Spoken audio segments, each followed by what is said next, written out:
impeachment inquiry of Joe Biden. This is about transparency and answers for the American people, and ultimately accountability for what I believe will uncover the biggest political corruption scandal in our nation's history. For the past 8 months, through the course of our constitutional oversight duties, House Republicans have uncovered that Joe Biden has lied to the American people about his knowledge and involvement in his family's foreign business dealings, and that he has potentially committed multiple impeachable offenses. House Republicans' investigations have uncovered evidence showing Joe Biden repeatedly lied to the American people about his knowledge and involvement with his son's foreign business dealings. When Joe Biden was vice president, he joined dozens of Hunter Biden's business meetings by phone and in person.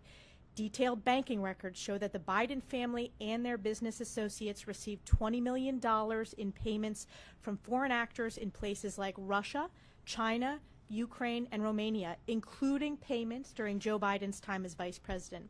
More than 150 transactions involving the Biden family and other business associates were flagged as suspicious activity by U.S. banks. And a highly credible FBI source alleges that Joe Biden received $5 million in exchange for pressuring for the firing of a Ukrainian prosecutor who was investigating the Ukrainian natural gas firm that Hunter Biden was on the board of, Burisma. These are allegations of abuse of power, obstruction, and corruption, and they warrant further investigation by the House of Representatives, which is why the Speaker has directed the House committees to open a formal impeachment inquiry into President Biden. The American people deserve transparency, and this impeachment inquiry is an important next step to deliver transparency, facts, and accountability. We are returning, as I said, from very successful and productive August district work periods where members were able to discuss with their constituents our efforts to deliver on our commitment to America, an economy that's strong, a nation that's safe, a future built on freedom, and a government that's accountable. We heard firsthand about the problems facing our communities, including the destructive border crisis that is raging in my home state in New York. Over the August work period, I was proud to lead a bipartisan congressional delegation to the Indo-Pacific and spoke with government and military leaders from our key allies and partners in Japan, Singapore, and Thailand about the looming threat of communist China. Funding our military and bolstering our defense capabilities has never been more critical, which brings me to this week on the floor. House Republicans will tackle head-on passing our defense appropriations bill to counter communist China, eliminate wasteful woke programs infiltrating our military at the Biden administration's ordering, and supporting our brave service members with the largest pay raise ever. Today, we are joined by, I'm going to first turn it over to Chairman Jamie Comer for an update on oversight. Thank you, Chair Stefanik, and I appreciate Mr. Emmer letting me jump in here. We have a committee hearing that will begin shortly. I just want to kind of go back to where we were in January when we started this investigation. This was the narrative. The narrative was that the laptop, the president's son's laptop, was Russian disinformation. Hunter Biden was a legitimate business guy, just like Jared Kushner. No Biden ever took money from China, because that's what Joe Biden said. No money ever changed hands while Joe Biden was vice president, and I actually believe that. Joe knew nothing about his son's dealings, and Joe never met with or spoke with any of the foreign nationals who had wired the family money. All of those things have been proven wrong because of the Republican majority and our investigation. Now, in addition, what else we found? We found 20 shell companies. A shell company, just let me make sure everyone understands, it's not a company that manufactures shells. A shell company is a fake company. The Bidens have 20 of these.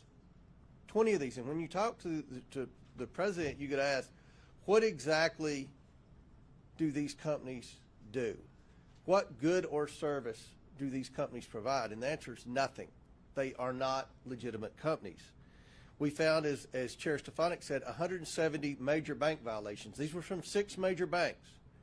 And they alleged that the Bidens were, among other things, money laundering and receiving suspicious wires from state-owned entities. You know what that is in banking terms? That's a foreign government. And you know what the state-owned entity was? China. So the bank alleging that the Bidens took a suspicious wire from the Chinese government and then laundered it through these shell companies. There's many laws broken there. And this was in Treasury cabinet. And this is what I fought to go to Treasury to get.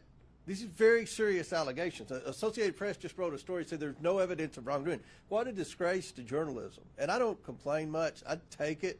But that's just not true. We also learned that 9 Biden family members have received money from foreign entities. 9 families, including the president's granddaughter, who received a wire that had been laundered to the shell companies from Romania days after the president left Romania when he was vice president. That's hard to explain. The Bidens received over $20 million. My question to you, what did they do to receive that money? No one can answer that question. $20 million. Is there not any curiosity as to what they did to receive $20 million? We also found a Form 1023, an FBI form alleging Joe Biden took a bribe. And what we learned from this is the FBI never investigated this allegation.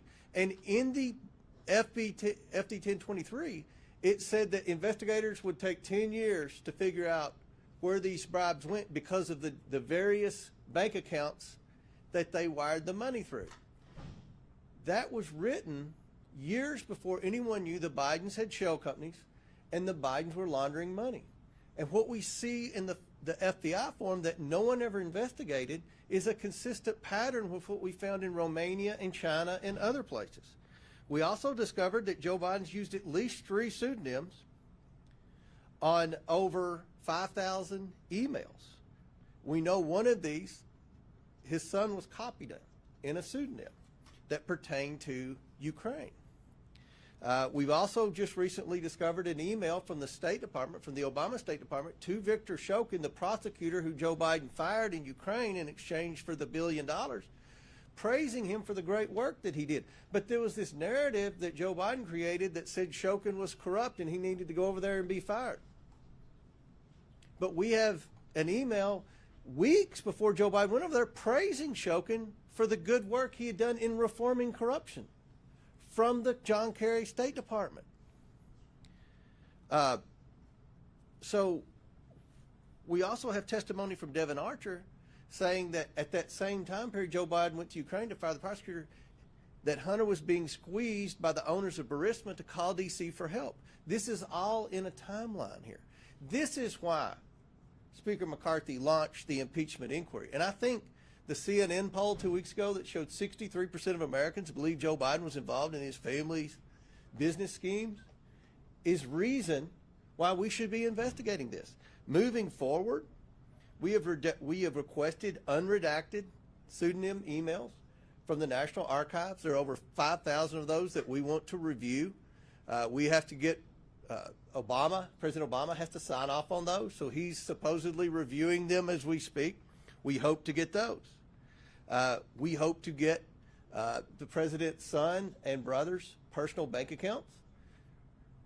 We also want to interview people who have knowledge of some of the things that President Biden may have done in exchange for the millions and millions of dollars that his family received from these foreign nationals. And lastly, we plan on having a hearing in September that will kind of evaluate some of the things that we believe have happened from the Biden family that are in violation with our laws. So with that, I hope I answered some questions as to the evidence that has been found, the purpose as to why we have moved to impeachment inquiry, and the path forward.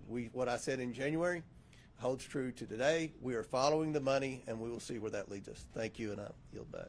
Great. We'll now go to Ken Calvert, our Cardinal on Defense Appropriations. Thank you, Elise. We obviously have an appropriation bill up today, right after the rule. The defense bill is one of the most important bills that Congress will consider this year. As chair, I prioritize DoD funding on war-fighting mission instead of the culture wars. This bill increases funding to counter China, promote innovation, and eliminate bureaucracy. It enhances DoD's role in countering the dangerous flow of illegal drugs into our country, which is killing more Americans than any recent conflict. The bill also includes historic base pay increase, an average of 30% for junior enlisted members. While the Biden administration is pushing their own social agenda on our military, this bill focuses DoD's leadership to get back to their job, protecting the United States and protecting our interests abroad. And we'll now hear from our whip, Tom Emmer. Thank you, Elise. Good morning. Hope you all had a successful and restful August. It's good to be back in the People's House, where House Republicans are ready to continue delivering on our promises to the American people. One important aspect of our common sense agenda is actually protecting Americans' financial privacy, particularly when it pertains to this lawless administrative state. That's why I reintroduced a bill yesterday called the Central Bank Digital Currency Anti-Surveillance State Act, which puts a check on unelected bureaucrats and ensures that the United States digital currency policy upholds our values of privacy, individual sovereignty, and free market competitiveness. Recent actions from the Biden administration have made it clear that they are not only itching to create a digital dollar, but they're willing to trade Americans' right to financial privacy for a surveillance-style CBDC. This bill ensures the future of crypto is in the hands of the American people, not the administrative state, by prohibiting the Federal Reserve from creating a tool with unfettered insight into Americans' financial data. If not open, permissionless, and private, like cash, a CBDC is nothing more than a CCP-style surveillance tool that can be weaponized to oppress the American way of life. We're not going to let that happen, not on House Republicans' watch. And I want to thank the Financial Services Committee for considering our bill this month, and we're going to continue working to ensure that the digital economy is designed by Americans and emulates American values. And I return it to the conference chair. Great. Happy to take questions. Yes. So yesterday, a lot of the Freedom Caucus folks said that they may not be voting in favor of the defense appropriations bill. As of right now, do you have enough votes to get the bill passed? And if not, what's the plan? Well, we can tell it's the first day of the week. This is always the question. We're going to work through the process as we have. We've been underestimated from the very beginning of this Congress. Our whip is doing a great job communicating with all of our members, and we're confident that we're going to continue to work through that and move forward the appropriations process. Yes. Thank you. We understand House Republicans plan to this bill that'll come to the floor, we believe next week. Senate Democrats aren't going to support that bill. The White House isn't likely to support that bill. Is there concern within the conference that this strategy is going to hold up disaster relief funding indefinitely, that communities that are responding to these extreme weather events say they need now?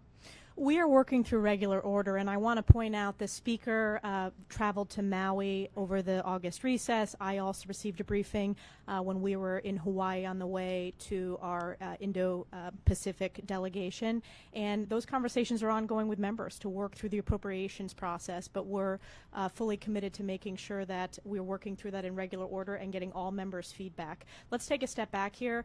In the past 8 years, the Senate has not worked through regular order when it comes to appropriations. They've always jammed the House with an omnibus, and because the House has been doing our job, we passed the Veterans Appropriations Bill and are working through regular order, and because of Speaker McCarthy's leadership, we feel that we're in a better place to continue to do work on behalf of the American people, and that includes disaster relief, but also making sure that important priorities like our defense spending, that we get that across the finish line. Yes, sir. Sure. Thank you.